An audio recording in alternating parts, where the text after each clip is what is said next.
boa tarde, boa noite. Não sei a hora em que vocês vão estar assistindo isso. Então, a nossa temática de hoje é sobre a polissemia, palavras polissêmicas, homônimas e parônimas.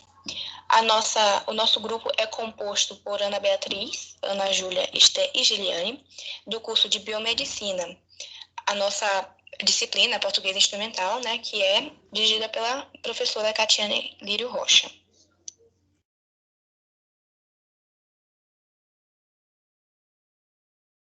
Primeiramente, o que é polissemia? A polissemia, ela significa algo que tem muitos significados. Sendo assim, a polissemia é a propriedade que uma palavra tem de apresentar vários sentidos. Parônimos são palavras que apresentam significados diferentes, embora não sejam parecidas na gráfica, ou seja, na escrita, ou na pronúncia. Aqui no slide é possível ver alguns exemplos de parônimos, que são eles: fusível, aquilo que funde, fuzil, arma de fogo, imergir, afundar, emergir, vir à tona, inflação, a alta dos preços, infração, violação, infligir, aplicar pena, infringir, violar, desrespeitar, mandado, ordem judicial e mandato, procuração. Então, vemos que, com isso, é muito importante estudarmos sobre a polissemia. Vemos que uma única palavra muda totalmente o sentido da frase. E quando não é utilizada ou aplicada de forma correta, podem surgir inúmeras dúvidas e desentendimentos entre as pessoas.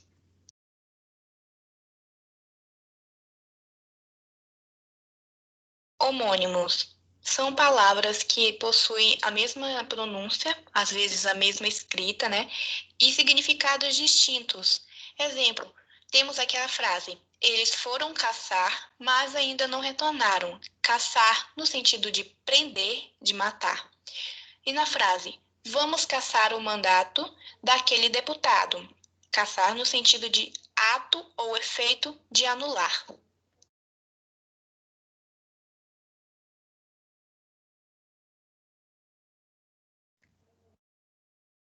As palavras homônimas também são classificadas em homógrafas, que são palavras iguais na escrita e diferentes na pronúncia. Por exemplo, colher, verbo, e colher, substantivo. Jogo, substantivo, e jogo, verbo. Denúncia, substantivo, e denúncia, verbo.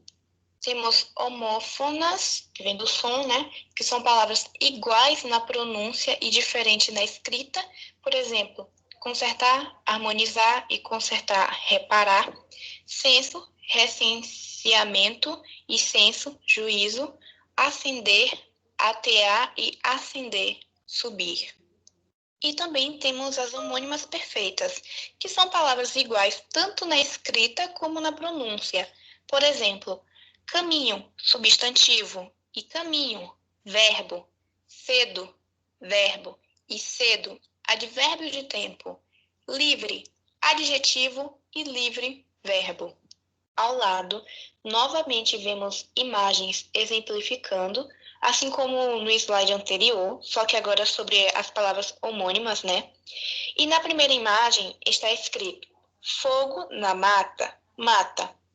Essa frase é um exemplo de homônimas perfeitas, já que, como foi dito, são palavras iguais tanto na escrita quanto na pronúncia. Na outra imagem que podemos ver, né, temos três exemplos com a palavra cesta.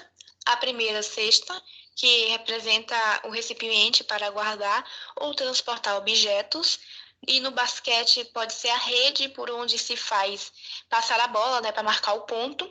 Temos sexta, que é o tempo de descanso depois do almoço, e sexta, que é a forma reduzida de sexta-feira, né, que é o dia da semana.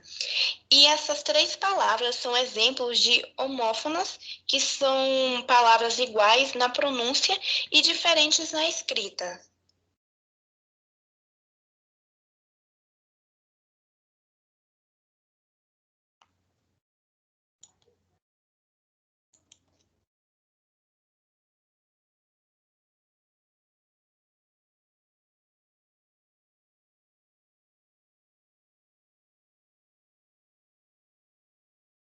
Aqui nesse outro slide é possível ver mais alguns exemplos de palavras parônimas, que são absolver, perdoar, e absorver, aspirar, apóstrofe, figura de linguagem e apóstrofo, sinal gráfico, aprender, tomar conhecimento e apreender, capturar, cavaleiro, que cavalga, aquele que monta o cavalo, e cavaleiro, homem gentil, respeitoso, comprimento, extensão e cumprimento, saudação, coro, música e couro, pele de animal, delatar, denunciar e dilatar, alargar, descrição, ato de descrever e discrição, prudência, despensa, local onde se guarda alimentos, e dispensa, ato de dispensar, docente, relativo a professores, e discente, relativo a alunos, emigrar, deixar o país, e imigrar, entrar num país, eminente, elevado, e iminente, prestes a ocorrer, flagrante, evidente e fragrante, perfumado. Ainda nesse slide é possível ver ao lado duas imagens, né, exemplificando também palavras parônimas, né? Temos o exemplo novamente do cavaleiro e cavalheiro, que já foi mencionado, e o destratar e distratar. Destratar com o sentido de ofender, insultar, desrespeitar, como é possível ver na frase. Ele foi punido porque destratou o colega. E distratar com o sentido de desfazer, anular, como na frase. Ele distratou os contratos durante a reunião.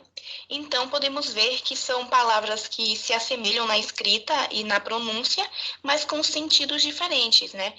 Com significados diferentes. Bem, terminamos aqui a explicação do assunto. E nesse slide estão os links das referências bibliográficas que usamos tanto para auxiliar na hora de fazer os slides, quanto para estudo também, né? Fora a aula da professora. E é isso. Obrigada pela atenção e esperamos que tenham entendido o assunto de forma clara.